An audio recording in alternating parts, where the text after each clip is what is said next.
Je vais répondre à votre question par une métaphore. Vous savez, quand vous venez comme moi des quartiers populaires et que vous êtes petit, dans ces quartiers, il y a ce qu'on appelle le grand frère. Le grand frère, c'est une sorte de caïd qui fait la loi. Qui est la loi? C'est-à-dire, vous lui devez tous allégeance et en fait, vos capacités d'action sont tributaires de sa bonne volonté. Parce que c'est lui qui donne le là. Le grand frère ici, le grand frère traditionnel, c'est la France. Et il peut se trouver qu'un individu ou deux ait des velléités d'émancipation. Maintenant, quand vous avez des velléités d'émancipation, il va y avoir une reprise en main autoritaire. Et la reprise en main autoritaire, un certain nombre de chefs d'État, notamment en Afrique francophone, en ont fait la mère expérience. Ils broutent aujourd'hui les pissenlits par la racine parce qu'ils ont eu des velléité d'affranchissement de ce grand frère qui leur a été imposé. Il faut se rappeler que le fait colonial n'était pas un fait d'adhésion. Nous avons subi, nos ancêtres ont subi ce fait-là. Donc notre partenariat avec notre allié traditionnel, ça n'a jamais été un choix. C'est quelque chose qui nous a été imposé par des contingences historiques et par la force, par le rapport de force. Donc, ce qui se passe, c'est que vous avez deux voies d'émancipation.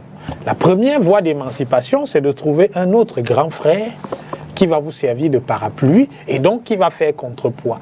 Parce que quand le grand frère traditionnel va vouloir réagir, c'est l'autre grand frère qui va dire « Oh là, celui-là, il appartient plutôt à mon camp, donc tu n'y touches pas. » Et pour un certain nombre d'États africains qui ne veulent plus rester dans le giron des puissances occidentales, ils considèrent que la Russie, c'est un grand frère qui peut justement les aider à s'affranchir de ce grand frère dont la relation n'a pas toujours été une relation bénéfique.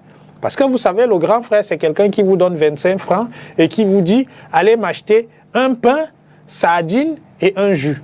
Vous savez, quand le grand frère vous dit « Allez m'acheter un pain, sardine, un jus » et vous donne 25 francs, bon, vous irez fouiller dans le porte-monnaie de maman. Parce que de toutes les façons, il doit être satisfait. Et c'est un peu la situation dans laquelle les États africains se sont retrouvés. Donc, quand il y a notre grand frère en face qui leur dit ben, « Moi, je vais vous protéger de celui-là. Hein. » Il va de soi qu'on va étudier cette offre avec beaucoup d'attention. Pour revenir à ce que disait Damien Macon, jusqu'à quand les Africains auront besoin de cette protection d'un grand frère? Ce grand frère. Non, mais écoutez, je n'ai pas terminé ma métaphore. J'ai dit, la première voie, tant que vous n'êtes pas autonome, c'est que vous avez besoin d'un grand frère. Maintenant, il y a un moment où vous grandissez. Quand vous grandissez, vous êtes capable de vous affranchir du grand frère. Mais vous vous affranchissez du grand frère parce que vos capacités intrinsèques vous permettent de faire face.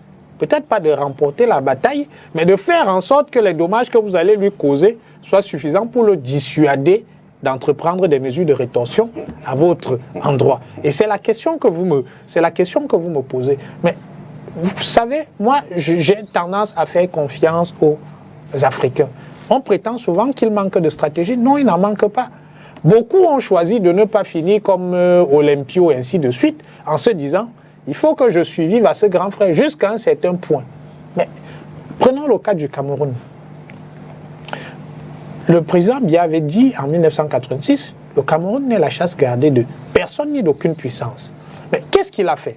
Ce qu'il a fait, c'est qu'il a essayé de multiplier les partenariats pour que le colloque entre la France et le Cameroun ne soit pas un enfermement. Et ça fait qu'aujourd'hui, le Cameroun et la France, au commerce entre le Cameroun et la France, c'est à peu près 9% du volume de notre commerce extérieur. On les a provincialisés. Mais quand vous faites ça, leur capacité de nuisance, vous la limitez.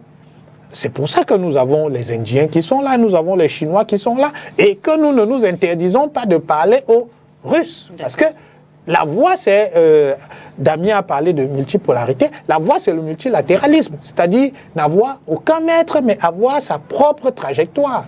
Et maintenant, ceux qui viennent dialoguer avec vous, ceux qui viennent discuter avec vous, vous négocier avec eux de ce qu'ils peuvent vous apporter pour atteindre les objectifs que vous-même vous êtes assignés.